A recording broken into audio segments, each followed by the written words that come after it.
2. 1, 2.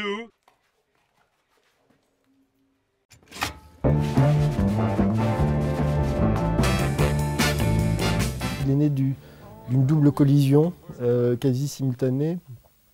D'une part, prenant le métro tous les jours à Paris, et j'ai le droit chaque matin à la même station, à El Condor Passa, à la flûte de Pan, et je déteste absolument la flûte de Pan.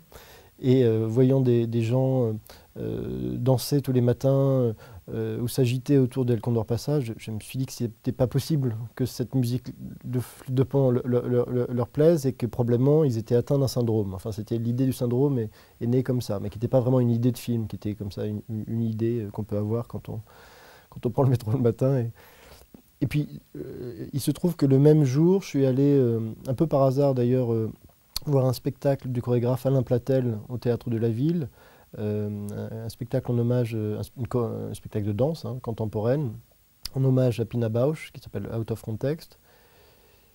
Et est arrivée sur scène une troupe de danseurs, et au sein de cette troupe de danseurs, j'ai tout de suite, enfin, mon regard a été tout de suite attiré et captivé par une danseuse que je ne connaissais pas du tout à l'époque, qui s'appelle donc Rosalba Torres Guerrero, ça je l'ai appris après, et qui m'a subjugué parce que j'avais l'impression de voir une sorte de personnage de Tati, comme ça, de Jacques Tati, qui se serait échappé de chez Minelli. Salut. Salut. On a travaillé les chorégraphies ensemble. Alors l'idée c'était de travailler autour de chacune des scènes d'une intention, plus que de chorégraphier au sens très précis du terme. Je voulais pas que ce soit vécu comme de la danse, parce que le personnage, pour moi, c'est pas une comédie musicale au sens où souvent dans les comédies musicales, il y a le temps du récit et le temps de la danse. Et le temps du récit s'arrête souvent dans le temps de la danse. Moi, ce qui m'intéressait, c'était justement que la musique et la vie soient absolument entremêlées, qu'il n'y ait pas de que l'une nourrisse l'autre ou altère l'autre en permanence.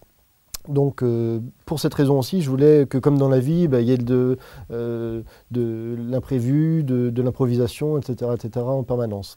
Maintenant, c'est vrai qu'avec Rosalba et également avec Serge Boson, on avait travaillé pour chacune des séquences des intentions, des repères dans les scènes, et pour qu'il y ait aussi une dramaturgie dans le film et une évolution des personnages, et puis que ce soit le plus intéressant possible d'un point de vue de chorégraphie, malgré tout, quoi, et de mise en scène. Ça devrait être sympa. T'aimes pas la musique? Jamais pendant sa vie. J'aime beaucoup la musique par elle-même, donc il y a une musique des labels B, en gros, de Détroit des années 60, mais qui a ensuite été redécouverte par une partie du prolétariat anglais, pour dire les choses comme ça, et puis qui autour de ça a créé vraiment un mouvement, mais vestimentaire, culturel, mods. Et puis j'aimais bien cette idée que cette musique est associée justement à une sous-culture d'une communauté, de la communauté mode, qu'il y ait un personnage qui soit fan de ça, mais tout seul à être fan de ça dans son combi, dans sa ville de province. Je trouvais ça assez, à la fois assez drôle et peut-être un peu triste que cette musique qui est celle du partage, de la joie, etc., qu'il la vive lui mais il la partage essentiellement avec lui-même parce que personne d'autre que lui dans sa vie voilà. Donc il y avait un point de départ que je trouvais à la fois assez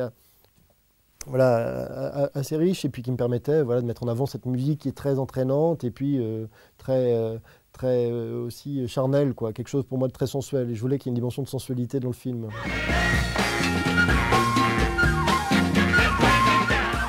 Ce qui me séduit dans le burlesque, ce que j'essayais de...